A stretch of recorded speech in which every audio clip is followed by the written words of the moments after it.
अस्सलामुअलैकुम, नमस्ते, सत श्री अकाल, हेलो एवरीवन। स्वागत है आपका हमारे YouTube चैनल पर। आज मैं आपको सुनाने जा रही हूँ 2 डरावनी कहानियाँ। तो आइए सुनते हैं पहली कहानी। आज फिर मैंने उसे देखा। वो हमेशा की तरह यूनिवर्सिटी कैंटीन में अपनी ख़ास सीट पर बैठा हुआ था। इधर कुछ दिनों से वो लगातार दिखाई देने लगा था।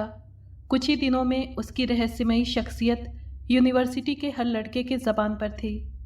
लोग उसे अजीब सी नज़रों से देखते और उसकी रहस्यमयी शख्सियत से बेहद परेशान हो जाते। कई एक ने तो कैंटीन जाना ही छोड़ दिया था। वो था ही इतना भयानक कि अगर कोई कमज़ोर दिल इंसान उसे एक नज़र भर भी देख लेता तो उसके सारे जिस्म में एक सनसनी सी दौड़ जाती। उसके चेहरे के जादुई इम्प्रेशन और उसका सुर्ख और सफ़ेद रंग मुझे हमेशा यूनानी देवताओं की याद दिलाता। उम्र कोई 25 के लगभग, चेहरा बेजान पत्थर की तरह जज्बात से खाली, खूनी आँखें, अपने अंदर अजीब भयानक दरिंदगी लिए हुए, मजबूत जबड़े, उसकी ख़तरनाक तबीयत की चुगली करते हुए। वो हमेशा एक ही ड्रेस में देखा गया था। अल्स्टर कोट के चौड़े कॉलर कानों तक उठे हुए, हैट का कोना पेशानी तक झुका हुआ। जब भी मैं एनी के साथ लंच टाइम में कैंटीन में दाखिल होता तो वो अपनी भयानक आंखें उठाकर पल भर के लिए हमें देख लेता। उसकी आंखों में एक अजीब सी भयानक चमक पैदा होती, जैसे वो मुझे एनी के साथ देखकर काफ़ी गुस्सा हो गया हो। और फिर वो नज़रें हटाकर बेजान स्टैच्यू की तरह बैठा आसमान की तरफ घूरने लगता। एनी उसके नज़रों के जहर को बर्दाश्त नहीं कर पाती। कई बार उसने तो कैंटीन न जाने के लिए भी कहा, लेकिन हमें मजबूरन यहाँ आना पड़ता क्योंकि दूर दूर तक सिवाय इस कैंटीन के किसी दूसरे होटल का नामो निशान नहीं था। हमने अपनी ख़ास जगह संभाल ली। वो हमारे सामने बैठा था। हम उस रहस्यमयी शख्सियत को सिरे से भुलाकर इधर उधर की बातों में बिजी हो गए। एनी 3rd ईयर की स्टूडेंट थी। उससे मेरी पहचान 1 साल पहले हुई थी। ये पहचान बहुत जल्द मोहब्बत में बदल गई और ये मोहब्बत हमें जल्द ही उस डगर पर ले जाने वाली थी जहाँ पहुंचकर 2 मुसाफिर एक मंजिल को अपनाकर एक दूसरे के हो जाते हैं। हम रोज़ दोपहर को इस कैंटीन में आते। एनी भी अजीब सन की थी। उसकी यही एक बात मुझे बहुत बुरी लगती कि बहस करने में वो जैसे हार मानना जानती ही न हो। आज भी उसके और मेरे बीच भूतिया कहानियों पर गर्मा गर्म बहस छिड़ी हुई थी। वो भूतों के वजूद को सिरे से ही नहीं मानती थी और मैं दलीलों के साथ उसे मनवाने की भरपूर कोशिश कर रहा था। अचानक हमारे सारे वजूद में डर की एक ठंडी सी लहर दौड़ गई। एक अनजाने एहसास के तहत एनी अचानक खड़ी हो गई, जैसे किसी ने उसके जिस्म को नंगे तार लगा दिए हों और उनमें बिजली दौड़ा दी हो। वो सामने खड़ा था। बैठिए मिस, उसकी गरजदार आवाज़ गूंजी। माफ़ कीजिएगा, मैंने आप लोगों की बहस में खलल तो नहीं डाला? इस बार वो मुझसे मुखातिब था। रहस्यमयी वजूद ने कुर्सी खींची और बैठ गया। मुझे उसकी ये बेतकल्लुफ़ी बुरी लगी, लेकिन ना जाने क्यों मैं इनकार भी नहीं कर सका, मैं मना भी नहीं कर सका। दरअसल ये बात है कि मैं भूतों के बारे में आप लोगों की बातें सुन रहा हूँ। मिस, आप शायद भूतों के वजूद से इनकार करती हैं, लेकिन ऐसा नहीं है। भूतों का अपना वजूद होता है। कहते हैं कि जब किसी इंसान की ख्वाहिश उसकी ज़िंदगी में पूरी नहीं होती तो वो मौत के बाद भूत बनकर अपनी ख्वाहिश पूरी करने के लिए लौट आता है। रहस्यमयी वजूद की खौफनाक आवाज़ गूंज रही थी। वो कहे जा रहा था, मैंने इस बात की खोज के लिए अपनी ज़िंदगी का ज़्यादातर हिस्सा खर्च किया है, जिसके नतीजे में मैंने भूतिया घटनाओं पर यह किताब लिखी है। अगर आप लोगों को इस बारे में जानकारी हासिल करनी है तो मेरी किताब ले जाइए। फजूल की बहस में आदमी किसी भी ठोस नतीजे पर नहीं पहुंच सकता। उसकी आवाज़ दूर किसी कब्रिस्तान से आती हुई लग रही थी। एनी का डर से बुरा हाल था। वो बार बार अपने सूखे होठों पर जबान फेरने लगती। मिस, लगता है आप मुझसे डर गई हैं। डरने की कोई बात नहीं, मैं कोई भूत नहीं हूँ। वो एनी की तरफ देखकर मुस्कुराने लगा। मुझे उसके दांत किसी खूनख्वार भेड़िए जैसे लगे। अजीब सा जादू था उसकी आंखों में। उसने अपना हैंडबैग खोला और उसमें से एक सुनहरे जिल्द वाली मोटी सी किताब निकाली और मेरी तरफ बढ़ा दिया। मुझे उसकी आंखों में देखकर ऐसा लगा जैसे उसकी कोई पुरानी ख्वाहिश पूरी हो रही हो। और फिर उसने भयानक अंदाज में एनी की तरफ देखा और मुस्कुरा दिया। किताब थमाकर उसने कहा, अच्छा मिस, आप लोगों से फिर मुलाकात होगी। वैसे तो उसका लहजा नरम था, लेकिन न जाने क्यों मुझे उसकी आवाज़ में किसी जहरीले सांप की सी फुनकार सुनाई दी। वो कुर्सी से उठा और हैंडबैग संभालता हुआ काउंटर की तरफ रवाना हो गया। मैंने अपने सामने दीवार के शीशे में उसका रिफ्लेक्शन देखा। वो बाहर जाने से पहले एनी की तरफ देखकर हल्का सा मुस्कुरा दिया और बाहर निकलता चला गया। एनी फटी फटी आंखों से दरवाजे की तरफ घूर रही थी। उसका सारा जिस्म पसीने में नहा रहा था। उसका चेहरा पीला पड़ गया था, जैसे काटो तो रगों में एक कतरा खून न हो। अचानक वो कांपते हुए लड़खड़ाकर फर्श पर ढेर हो गई। इस घटना को गुजरे लगभग 5 दिन का अरसा हो चुका था। एनी की बेहोशी के बारे में डॉक्टरों का ख्याल था कि वो वक्ती तौर पर किसी भयानक डर की वजह से चकराकर बेहोश हो गई है, लेकिन अब एनी काफ़ी नॉर्मल थी। वो पहले की तरह मुस्कुराती और चहकती रहती। शायद अब उसने कैंटीन वाली घटना को सिरे से भुला दिया था। कई बार उसने उस रहस्यमयी आदमी की दी हुई किताब को पढ़ने का आइडिया पेश किया, लेकिन मैंने उसकी दिमागी कमज़ोरी का अंदाज़ा करके हर बार टाल दिया। आज वो फिर उस किताब को सुनने के लिए तैयार हो गई थी। शायद उसकी ज़िद्दी तबीयत की वजह से। उसके ज़िद करने पर मैं अपने साथ किताब ले आया था। एनी का मकान काफ़ी बड़ा था। हमने सामने वाले बाग का कोना चूज़ कर लिया। एनी घास पर बैठ गई। इमारत की खिड़कियों से छनकर आती हुई रोशनी में मैंने किताब पढ़नी शुरू की। वो सुन रही थी। वो किताबी कहानी एक ऐसे किरदार के आसपास घूमती थी जो अपनी ज़िंदगी में उस लड़की को हासिल नहीं कर सका जिसे वो दिलो जान से प्यार करता था। अचानक उस नौजवान की एक हादसे में मौत हो गई और वो अपनी महबूबा को पाने के लिए दोबारा इस दुनिया में भूत बनकर आया। किताब में घटनाओं को बड़े ड्रामाई और सनसनीखेज अंदाज में पेश किया गया था। मैंने देखा कि एनी बड़े गौर से कहानी सुनने में बिजी है। उसके चेहरे पर डर की झलकियों के साथ साथ दिलचस्पी और क्यूरोसिटी भी है। वो खाली जगह में घूर रही थी। मुझे ऐसा लगा जैसे वो बीते दिनों की कुछ अनसुलझी कड़ियाँ जोड़ने की कोशिश कर रही हो, मगर नाकाम हो रही हो। वो बड़ी बेचैन दिखाई देती। चेहरे पर एक रंग आता और गुजर जाता। आगे कहानी में एक स्टेशन का जिक्र था।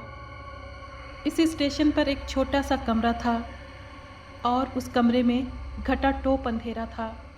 दूर दूर तक किसी भी जानदार का पता नहीं था। करीब ही घना जंगल शुरू हो जाता था। एकाएक स्टेशन पर एक ट्रेन आकर रुकी। एक कंपार्टमेंट में एक लड़की बैठी हुई थी। उस लड़की ने स्टेशन के करीब वाले एक सूखे पेड़ के नीचे एक नौजवान को खड़ा पाया और फिर देखा कि वो नौजवान मुस्कुराकर उसे अपने पास आने का इशारा कर रहा है। वो अनजाने तौर पर ट्रेन से उतर पड़ी और फिर तभी एनी की चीख फिजा में लहराई। दूसरे ही लम्हे वो घास पर गिरी, गहरी गहरी सांसें ले रही थी। मैंने किताब एक तरफ को उछाल दी और एनी पर झुक गया। वो बेहोश हो चुकी थी।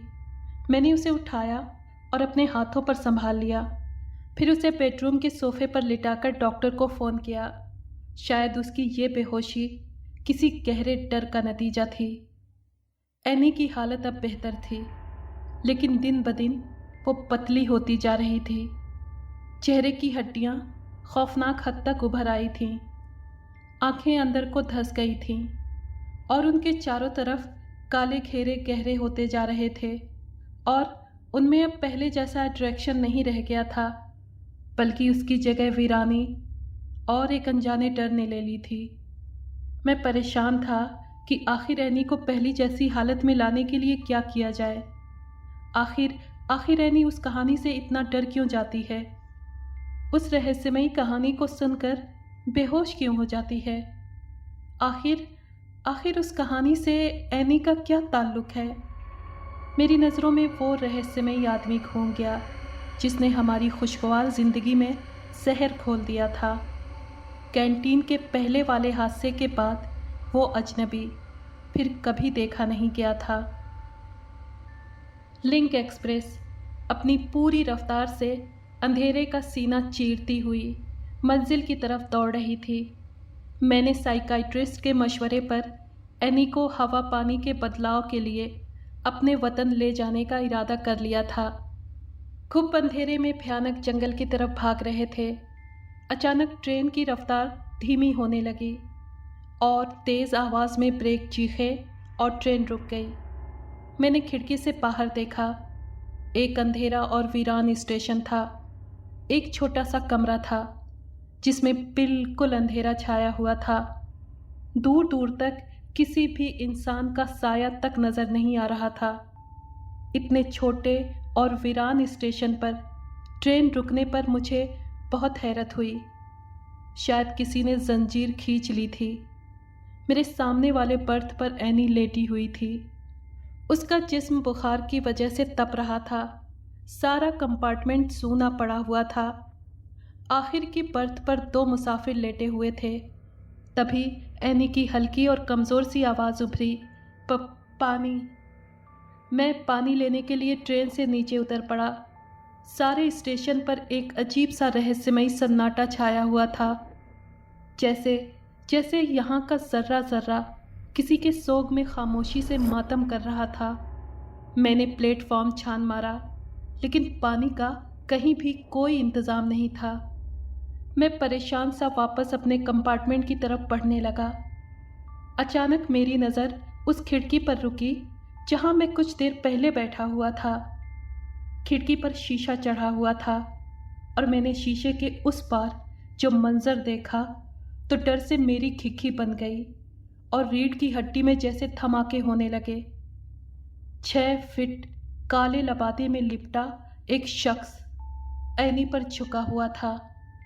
उसका चेहरा हेड के कोने में छुपा और उसके कॉलर कानों तक उठे हुए थे। मैं पागल सा हो गया और मैंने सारी ताकत जमा करके हलक के बल चीखा, एनी। मेरी चीख दूर तक फिजाओं में लहराती चली गई। मेरी आवाज़ को सुनकर वो रहस्यमयी वजूद चौंक सा गया और उसने गर्दन घुमाकर मेरी तरफ देखा। ट्रेन ने फिसल दी। डब्बे के बाहर मुसाफिरों का शोर बढ़ गया था। मैं बड़ी मुश्किल से खिड़की तक पहुंच पाया। साया गायब हो चुका था। मैंने एनी को आवाज़ें दी। मुझे अपने पीछे किसी के दौड़ते हुए कदमों की आवाज़ें सुनाई दी।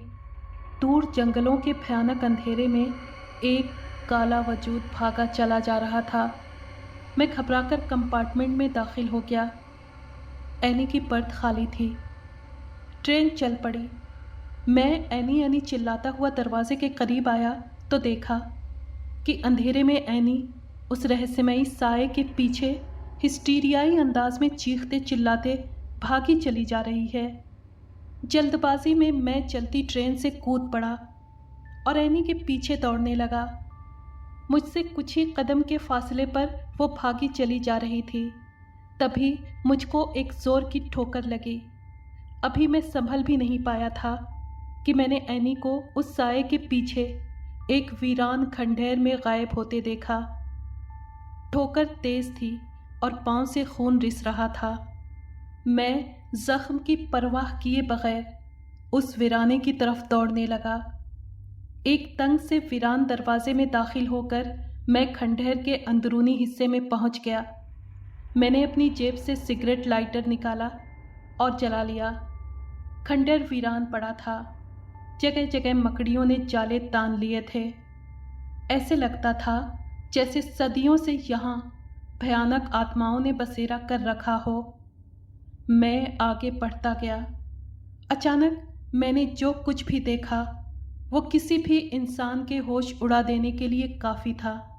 सामने बरामदे में टूटे फूटे फर्श पर एनी की लाश पड़ी हुई थी। उसकी गर्दन से गरम गरम खून उबलकर फर्श पर जम रहा था। उसकी आंखें खुली थीं और पथरा गई थीं। उन आंखों में डर और परेशानी के भयानक साए फैले थे। शायद एनी की आत्मा अपने जिस्म से निकलकर अपने पुराने आशिक से मिल चुकी थी। उसके सीने पर वही रहस्यमयी सुनहरे जिल्द वाली किताब खुली पड़ी थी। मुझ पर बेहोशी सी छाने लगी। दिल की धड़कनें जैसे रुकने लगीं। मैं चकराकर फर्श पर ढेर हो गया। तभी वीरान खंडहर की फिजा भयानक ठहाकों से गूंज उठी, जैसे कई चुड़ैलें एक साथ खुशी से चीख रही हों। और फिर सारी फिजा ठहाकों से गूंजती चली गई। उम्मीद है ये कहानी आपको पसंद आई होगी। आइए सुनते हैं दूसरी और आखिरी कहानी। अस्फहान कुरैशी का पूरा जिस्म कांप रहा था। माथे से पसीना कुछ ज़्यादा ही बह रहा था। वो कंबल से बाहर निकलकर खिड़की की तरफ ठंडी हवा लेने के लिए उठा, मगर जैसे किसी मजबूत जंजीर में उसको जकड़ लिया गया। उमस और गर्मी बढ़ती चली जा रही थी। उसका सांस लेना भी मुश्किल हो रहा था। फिर पूरा जिस्म पसीने में भीगने लगा। उसने अपनी सारी हिम्मत जमा की। अगर वो उठने में नाकाम हो जाता तो उसकी मौत पक्की थी। अचानक खिड़की से ठंडी हवा का झोंका आया, जिसने गर्मी को कम कर दिया। तेज़ गर्म मौसम में सूरज की गर्मी को ख़त्म करने के लिए बादल आ गए और फिर देखते ही देखते बारिश बरसने लगी। हर तरफ मौसम बरसात जैसा सुहाना हो गया तो अस्फहान ने सुकून की सांस ली। अब हर चीज़ नॉर्मल होने लगी थी, ऐसे कि जैसे कुछ हुआ ही नहीं था। अस्फहान का डर अभी बाकी था। पिछले 2 हफ्ते से हर रात कुछ अजीब तरीके की घटनाएं घट जाती थीं, लेकिन सिर्फ थोड़ी देर के लिए। उसके बाद हालात नॉर्मल हो जाते और ऐसी सारी घटनाएं सिर्फ आधी रात के बाद ही घटा करती थीं। पिछली रात उसके कमरे में तेज़ किस्म का ज़लज़ला आया था। हर चीज़ बिखर चुकी थी। पंखा हिलने लगा था। वॉल क्लॉक ज़मीन पर आ गिरी। सिंगार मेज़ पर रखे परफ्यूम्स नीचे आ गिरे थे। साइड में दीवार से लगी अलमारी धड़ाम से नीचे आ गिरी थी। उस तेज़ ज़लज़ले में वो डर कर बदहवास होकर कमरे से बाहर आ गिरा था। वो नींद में औल फौल बक रहा था। उसकी दिमागी हालत पर काफ़ी बुरा असर पड़ा था। मगर फिर ज़लज़ला जैसे थम गया, लेकिन उसने सारी रात बाहर लॉन में गुजारी। अगली सुबह वो हैरान रह गया। कमरे में मौजूद हर चीज़ अपनी अपनी जगह पर थी, मगर उसने अपनी आँखों से हर चीज़ को नीचे गिरते देखा था। वो नींद से जागा तो ठंडी घास ने उसका स्वागत किया।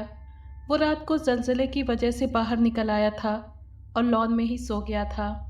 लेकिन फिर पता चला कि ज़लज़ला सिर्फ उसके कमरे तक था।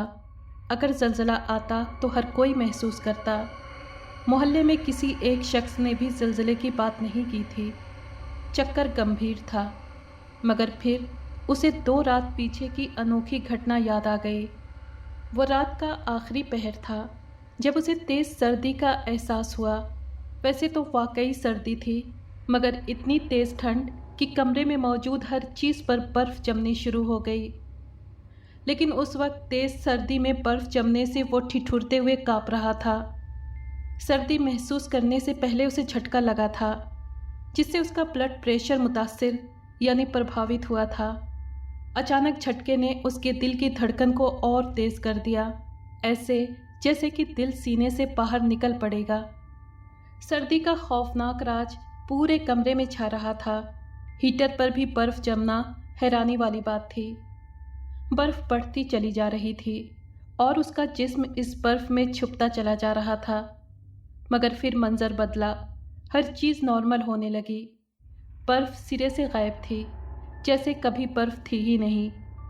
उसका दिमाग घूम कर रह गया था, क्योंकि इस किस्म की घटनाएं खतरनाक थीं। न जाने कौन ऐसा कर रहा था और क्यों डराने की कोशिश कर रहा था। इसी तरह की एक और खूनी रात ने उसे पागल करके रख दिया था। वो रात का आखिरी पहर रहा होगा जब अचानक उसे तेज़ प्यास महसूस हुई। वो हड़बड़ाकर उठ बैठा। फ्रिज किचन में था। किचन में पहुंचकर उसने फ्रिज खोला। फ्रिज की मध्यम लाइट में सारी चीज़ें साफ हो गईं। वाटर साइड में पानी की 4-5 बोतलें रखी हुई थीं। उसने एक बोतल को उठाकर फ्रिज बंद किया, मगर फिर लगा जैसे पानी में खून शामिल हो गया है। ये कैसे मुमकिन था? ये कैसे पॉसिबल था कि पानी लाल रंग के खून में बदल गया था? वो गाढ़ा लाल खून था। अचानक उसके हाथ से बोतल छूट गई और बोतल का ढक्कन खुल गया और फर्श लाल खून से लाल हो गया था। वो डरी डरी नज़रों से फर्श को देखे जा रहा था। दिमाग साए साए और जिस्म पर पसीना फूट पड़ा था। प्यास बढ़ती चली जा रही थी, जैसे वो प्यास से मर जाएगा। मगर फिर प्यास का असर ख़त्म होने लगा। उसकी बिगड़ी हालत धीरे धीरे बेहतर होने लगी। वो डरा हुआ किचन से बाहर निकल आया। धीरे धीरे सब बेहतर हो रहा था। प्यास भी अब ख़त्म हो गई थी और सब कुछ ठीक था। अगली सुबह फर्श पर लाल रंग का लिक्विड नज़र नहीं आया। उसने हैरत से फ्रिज में रखी पानी की सारी बोतलों को चेक किया, मगर बोतलों में सिर्फ पानी था। और फिर उसने एक अजीब प्लान बनाया। उसका प्लान घर से बाहर किसी होटल में रहने का था। उसने उस भूतिया घर से कुछ दिनों तक छुटकारा पाने का एक ही हल निकाला था कि होटल में कुछ दिनों के लिए रात गुजारी जाए। कमरा नंबर 272 में क्रिकेट मैच एलसीडी पर देखा जा रहा था। असफ़हान ने ये कमरा कुछ दिनों के लिए किराए पर लिया था। कुछ एक सूट अपने पास रख लिए थे।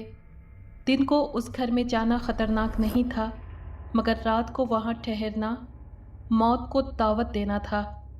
रात होटल में और दिन भर ऑफिस, मगर जूं ही आखिरी ओवर शुरू हुआ, लाइट चली गई।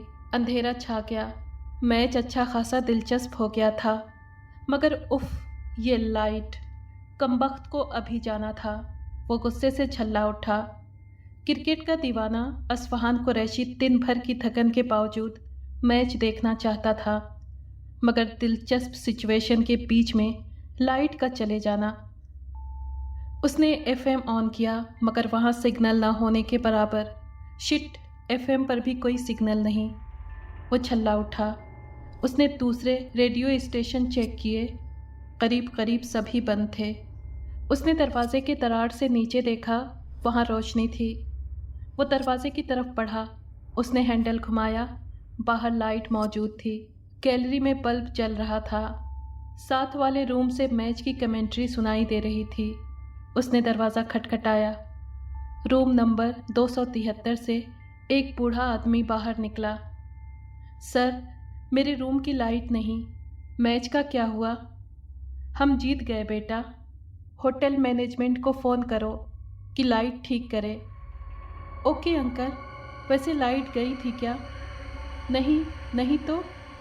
और वैसे भी यहाँ हैवी जनरेटर है, लम्हा भर में लाइट आ जाती है। मतलब कि उसके रूम का लाइट कनेक्शन कट हुआ था। पिछली घटनाओं को देखते हुए उसे वहम हुआ कि ये सारी मनहूसियत सिर्फ उस घर तक ही सीमित नहीं, बल्कि वो खौफनाक बला जो हर रात अलग अलग रूप में आ धमकती थी, इस होटल में भी आ धमकी है। वो दोबारा अपने रूम में आया। अब लाइट आ चुकी थी। उसे उम्मीद थी कि कम अज़ कम इस होटल में कुछ उल्टा सीधा नहीं होगा, मगर वो रात सबसे महंगी पड़ी। रात का कोई 1 बजा रहा होगा जब उसका सांस फूला हुआ था और दिल की धड़कन अच्छी खासी तेज थी, जैसे जैसे सीना चीरकर बाहर आ जाएगी। उसका जिस्म पसीने में डूबा हुआ था। कुछ गड़बड़ ज़रूर थी। सामने टेडी बियर रखा हुआ था। टेडी बियर की आंखें लाल होकर चमक रही थीं। डरो मत, मगर तुम जहां भी जाओगे मैं तुम्हारे साथ हूं। उसे आवाज़ सुनाई दी। उस टेडी बियर का मुंह खुला हुआ था। आवाज़ टेडी बियर से आई थी। उसे वहम था या सच में कुछ ऐसा हुआ था। और फिर डोर बेल बजती सुनाई दी। उसका दिल धड़क गया। होटल का स्टाफ ही अंदर आ सकता था, मगर क्या वजह थी जो इतनी रात को कोई इधर आ टपका। डोर बेल कुछ देर बाद दोबारा सुनाई दी। वो डरता हुआ दरवाजे के की होल की तरफ बढ़ा। बाहर कोई नहीं था। वो पूरी तरह से छानबीन के बाद बिस्तर की तरफ बढ़ा, मगर बेल दोबारा बजी तो वो भागकर होल से देखने लगा, मगर बाहर कोई नहीं था। क्या मुसीबत है? किस चक्कर में पड़ गया हूँ? कौन है जो तंग कर रहा है? फिर वो बेड पर बैठ गया, लेकिन अगले ही लम्हे वो तड़प उठा। बेड तांबे की तरह गर्म हो रहा था। उसका जिस्म लरजने लगा। फिर धीरे धीरे पूरा कमरा गर्म होने लगा। वो दरवाजे की तरफ बढ़ा। हैंडल भी बहुत गर्म हो रहा था। दूसरे लम्हे वो बाहर था। उसने गैलरी की तरफ दौड़ लगा दी। सीढ़ियों से वो हाँफता कांपता काउंटर तक पहुंचा। नाइट ड्यूटी पर स्टाफ मौजूद था। वो सब अचानक इस आफत पर बौखला गए। भूत भूत, वो चिल्लाने लगा। स्टाफ ने उसे ज़बरदस्ती पकड़ा। सर, होश में आइए। कहाँ है भूत? कैसा है भूत? सभी बौखला गए थे। रूम नंबर 272 में। तुम लोग मेरे साथ चलो। वहाँ वहाँ वहाँ बहुत गर्मी है, वो बोलता चला गया। वहाँ मौजूद लोग हड़बड़ा गए। सर, हमारे होटल का ख्याल करिए। लोग अपने अपने कमरों में आराम कर रहे हैं और यहाँ कोई भूत प्रेत नहीं, मैनेजर बोला। लेकिन वो स्टाफ के लोगों को अपने कमरे में ले आया, मगर यहाँ तो सब कुछ ठीक था। न गर्मी और न डर का एहसास। स्टाफ ने सवालिया नज़रों से उसे घूरा। यहाँ गर्मी है ना सर्दी, ये एकदम फंटास्टिक मौसम है सर। आपने कोई डरावना ख्वाब देख लिया होगा। सो जाइए, मैनेजर बोला। वो हैरान नज़रों से उन्हें जाता देखता रहा। ये कैसे पॉसिबल था? सब कुछ उसकी आंखों के सामने हुआ था। स्टाफ के लोग गए, मगर बाहर से दरवाज़ा बंद कर गए। अगली सुबह होटल मैनेजमेंट ने उसे होटल छोड़ने का नोटिस दे दिया। धोबी का कुत्ता न घर का रहा न घाट का। वो दोबारा घर लौट आया। अकेला आदमी और इतनी भयानक और दिल दहला देने वाली घटनाएं। अगली रात ज़्यादा भयानक थी। वो ऑफिस से वापस आया। फ्रेश होने के बाद डोरबेल बजी। वो दरवाजे की तरफ बढ़ा। दरवाज़ा खोला तो सामने एक खूबसूरत लड़की परेशान सूरत लिए खड़ी थी। जी फरमाइए, उसने दरवाज़ा खोलते ही कहा, मगर सामने एक नौजवान लड़की को देखकर वो नरम पड़ गया। उसके दिमाग में औरत से हमदर्दी मौजूद थी। लड़की की आंखों में रहस्यमयी कशिश थी, अट्रैक्शन था। जी आप कौन और इतनी रात को यहाँ कैसे? उसने पूछा। मेरा नाम निकहत है। गांव से यहाँ अपने मामू के घर आई हूँ, मगर मामू का घर नहीं मिल रहा। अच्छा, चलिए ढूंढते हैं आपके मामू का घर। मैं हर जगह तलाश कर चुकी, मगर उनका कुछ पता नहीं, वो बोली। तो इस हालत में तलाश के अलावा और क्या हो सकता है? मुझे आज की रात आपके पास। उसे ये बात बिल्कुल ठीक नहीं लगी। एक जवान मर्द और लड़की भला किस हक से एक छत तले रात गुजार सकते थे? देखिए मैडम, मैं अकेला रहता हूँ, आपको मैं होटल छोड़ाता हूँ, वो बोला। मुझे आप पर भरोसा है। सिर्फ एक रात की ही तो बात है। सुबह होते ही मैं अपने गांव चली जाऊंगी। मजबूरी और हमदर्दी ने जीत के झंडे गाड़ दिए और वो लड़की अस्फहान के दूसरे कमरे में एक रात के लिए आबाद हो गई। उस रात डर ने डेरे जमाए रखे। रात 12 बजे के बाद अचानक उसके रूम का दरवाज़ा धड़धड़ाया। वो हड़बड़ाकर उठ बैठा। दरवाज़ा खोलो, दरवाज़ा खोलो। बाहर कोई लड़की की आवाज़ थी। वो दरवाज़ा खोलने के लिए उठा। दरवाज़ा खोलते ही उसका वजूद लरस कर रह गया। वो कांप कर रह गया। निकहत थी, काले लंबे बिखरे बाल, लाल लाल लंबी ज़बान, भयानक चेहरा। वो गिरा और बेहोश हो गया। अगली सुबह सूरज की तेज़ रोशनी ने उसे जगाया तो उसे उस चुड़ैल जैसी निकहत का ख्याल आया। वो जल्दी से उठा, हर कमरा छान मारा, मगर रात वाली चुड़ैल नज़र नहीं आई। आज ऑफिस की छुट्टी थी। सुबह लगभग 11 बजे उससे मिलने के लिए उसका एक दोस्त आया और सारी बात सुनाने के बाद उसने आइडिया दिया कि किसी माहिर आमिल से कांटेक्ट करके उससे सारे मामले को हल किया जाए। कुछ लम्हे बाद ही वो एक आमिल का नंबर डायल कर रहा था, मगर दूसरी तरफ से मैसेज मिला कि शाह साहब के घर वो खुद जाए। मैसेज सुनते ही वो बाइक निकालकर रोड पर आ गया और उसका रुख शाह साहब के घर की तरफ था। वो नॉर्मल रफ्तार में बाइक चला रहा था। रोड पर गाड़ियाँ ज़्यादा नहीं थीं। एक मोड़ पर उसने टर्न लिया, मगर सामने का मंजर बदला हुआ था। वो रेगिस्तान जैसा इलाका था, रेत ही रेत। लेकिन ये कैसे पॉसिबल था? शहर का वो इलाका भला रेगिस्तान में कैसे बदल गया? वो ब्रेक लगाना चाहता था, मगर ब्रेक नाम की कोई चीज़ काम नहीं कर रही थी। स्पीड हल्की करने की कोशिश ने स्पीड और बढ़ा दी। रेगिस्तान का सफ़र शुरू हो चुका था। बाइक गरम रेत में बड़ी तेज़ी से दौड़ रही थी। अचानक एक झटका लगा और बाइक रुक गई। बाइक छोड़कर वो रेगिस्तान के गरम रेत पर चलने लगा। जहाँ तक नज़र जाती हर तरफ रेत ही रेत। वो शहर से इस रेगिस्तान में कैसे पहुंचा था, ये सोचकर उसका सर फटा जा रहा था। सूरज की गर्मी बढ़ती जा रही थी और गर्मी का असर भी बढ़ता जा रहा था।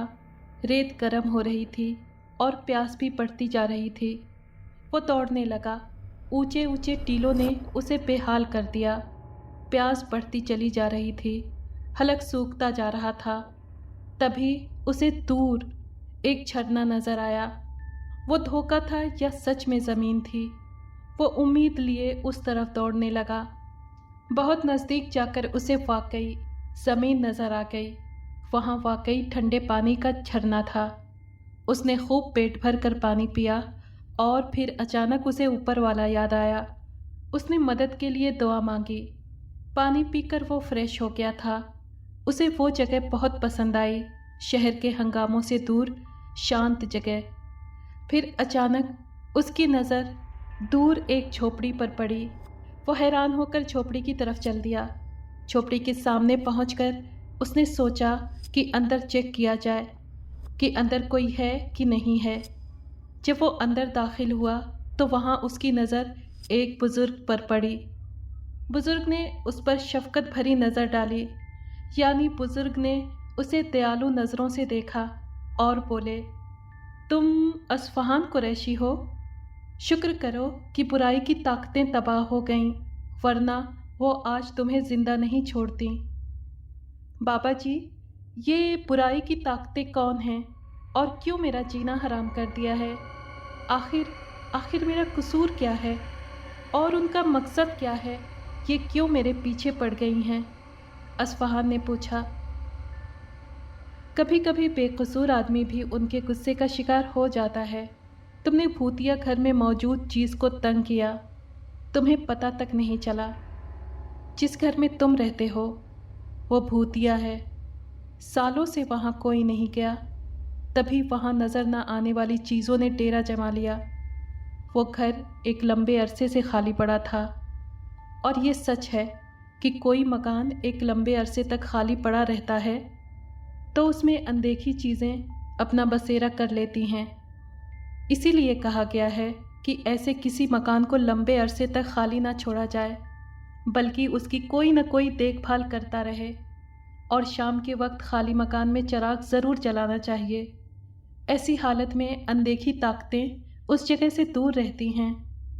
ये तो शुक्र है कि उन्होंने तुम्हें जान से नहीं मारा, बुजुर्ग ने कहा। बाबा जी, मुझे रास्ता दिखाइए कि मैं क्या करूं। उस भूतिया घर को फौरन छोड़ दो और पाक साफ रहो और भलाई के काम करते रहो।